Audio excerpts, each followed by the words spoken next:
Hello, everybody. I'm Nicholas Thompson. I'm the CEO of The Atlantic, and I will be your moderator today. We are going to have an incredible session.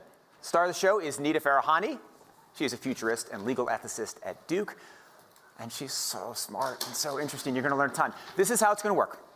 We're going to watch a short video.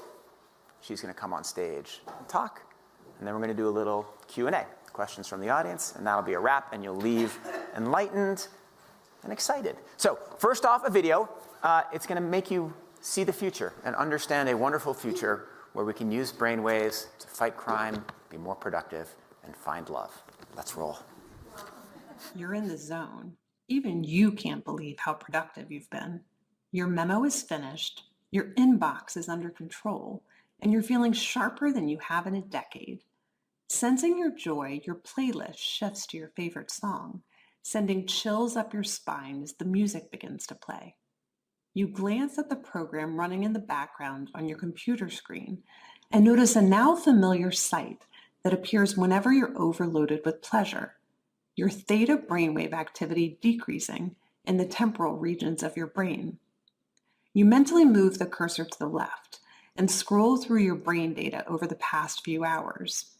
You can see your stress levels rising as the deadline to finish your memo approached, causing a peak in your beta brainwave activity right before an alert popped up, telling you to take a brain break. But what's that unusual change in your brain activity when you're asleep?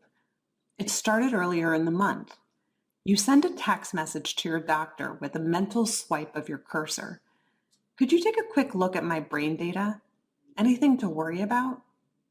Your mind starts to wander to the new colleague on your team, whom you know you shouldn't be daydreaming about, given the policy against intra-office romance. But you can't help fantasizing just a little.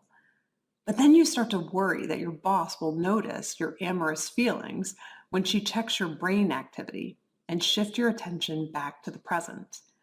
You breathe a sigh of relief when the email she sends you later that day congratulates you on your brain metrics from the past quarter, which have earned you another performance bonus. You head home jamming to the music, with your work-issued brain-sensing earbuds still in. When you arrive at work the next day, a somber cloud has fallen over the office. Along with emails, text messages, and GPS location data, the government has subpoenaed employees' brainwave data from the past year.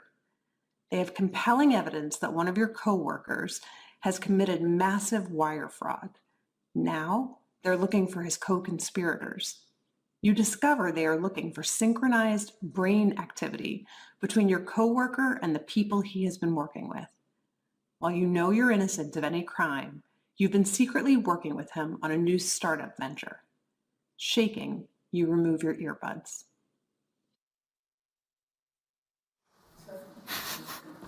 What do you think? Is it a future you're ready for? You may be surprised to learn that it's a future that has already arrived. Everything in that video that you just saw is based on technology that is already here today. Artificial intelligence has enabled advances in decoding brain activity in ways that we never before thought possible. You've heard a lot about AI over the past few years. Here at Davos, it's been the talk of the hour. But I want to talk about it in a different way, which is the ability to decode brainwave activity. After all, what you think, what you feel, it's all just data. Data that in large patterns can be decoded using artificial intelligence. Consider this. The average person thinks thousands of thoughts each day. As a thought takes form, like a math calculation, you're happy, you're tired, you're hungry, you're elated. Neurons are firing in your brain, emitting tiny electrical discharges. As a particular thought takes form, hundreds of thousands of neurons fire in characteristic patterns that can be decoded with EEG, or electroencephalography, and AI-powered devices. In fact, what you're seeing here is my brain activity while I'm wearing a simple device like the one on the right. We're not talking about implanted devices of the future. I'm talking about wearable devices that are like Fitbits for your brain. It used to be that there was very little we could tell from EEG activity.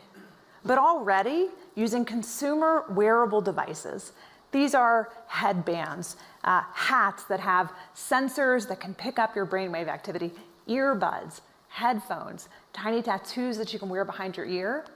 We can pick up emotional states like, are you happy or sad or angry? We can pick up and decode faces that you're seeing in your mind. Simple shapes, numbers, your PIN number to your bank account. It's not just your brain activity here that we can pick up. We can also pick up your brain activity in different places, like as your neurons fire from your brain down your arm and send signals to your hand to tell you how to type, move. All of that can be decoded through electromyography, and that's what you're seeing here is a device now in the form of a simple wearable watch that can pick up that activity. And in one of the pivotal acquisitions of the field, Meta acquired this company, Control Labs, in 2019, because major tech companies are investing in helping to make these devices universally applicable as the way in which we interact with the rest of our technology. In fact, the coming future, and I mean near-term future, is these devices being the primary way in which we interact with all of the rest of our technology. Rather than a mouse or a keyboard, you can simply swipe with your mind, move your hand more seamlessly when you're in VR or AR, use your brain as the way in which you interact with all of the rest of your technology, which is an exciting and promising future, but also a potentially scary one, a transformative one that will change the way that we interact with other people and even how we understand ourselves.